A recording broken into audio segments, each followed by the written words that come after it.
আসসালামু আলাইকুম। চিংড়ি মাছ চিংড়ি মাছটা অনেক বড় সাইজের চিংড়ি মাছ খেতে খুবই ভালো লাগে।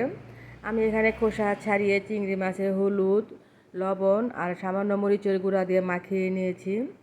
এখন একটি ফ্রাই প্যানে তেলের মধ্যে এগুলো আমি একটু ভালো করে ভেজে নিব। চিংড়ি মাছ যদি ভেজে রান্না করি তাহলে খেতে অসম্ভব মজার। চিংড়ি মাছের ভাজার পর একটা ফ্লেভার আসে, ফ্লেভারটা চমৎকার। আমি সুন্দর করে ভেজে নেওয়ার পর দেখুন এভাবে একটু ভেজে নেবেন। যারা যদি পুরোটাই ভাজতে চান মশমশা করে ভাজতে পারেন, তবে রান্না করার জন্য চিংড়ি মাছ এভাবে একটু নরম করে ভাজাটাই ভালো। এরপর আমি সেই ভাজা তেলের মধ্যে পেঁয়াজ কুচি দিয়ে দিলাম। পেঁয়াজ কুচি, কাঁচামরিচ, হালকা গরম মশলা দিয়েছি। যেহেতু বড় চিংড়ি, গলদা চিংড়ি মাছটা মাংসর মশলার মতো করে দিয়ে রান্না করব, অসম্ভব মজার খেতে। আমি এখানে পেঁয়াজ কুচিটা একটু ভেজে নিলাম। রসুন কুচি দিয়েছি, আর রসুন বাটাটা আর একটু দিয়ে দিলাম। এখানে আমি পেঁয়াজ বাটা দিয়েছি, রসুন বাটা দিয়েছি, জিরা বাটা দিয়ে দিলাম। যেহেতু গলদা চিংড়ি মাংসর মতো করে রান্না করে অসম্ভব মজার খেতে, আদা বাটা দিয়ে দিলাম। আমি গলদা চিংড়ির রেজালা রান্না করব। গলদা চিংড়ির রেজালা খেতে অসম্ভব মজার।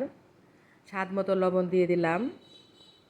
আপনি খেলে বুঝতে পারবেন না যে এটা চিংড়ি মাছের রেজালা নাকি মাংসের। হলুদ গুঁড়ো দিয়ে দিলাম।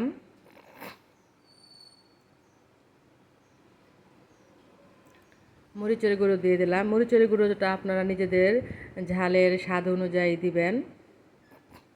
আমি ঝাল কম খাই, তাই কম মরিচের গুঁড়ো দিয়ে দিয়েছি। সব কিছু এখন একটু পানি দিয়ে মিশিয়ে ভালো করে কষিয়ে নিব। একটা কথা বন্ধুরা, মশলা যত কষাবেন তরকারির স্বাদ ততটা বেড়ে যায়।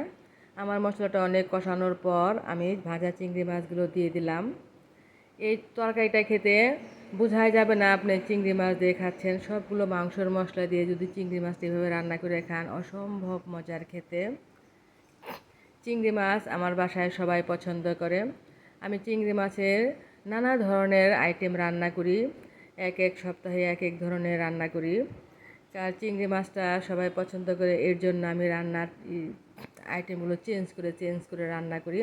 আপনারা এভাবে একবার করে খেয়ে দেখবেন, খুবই ভালো লাগবে খেতে। ভালো থাকবেন বন্ধুরা।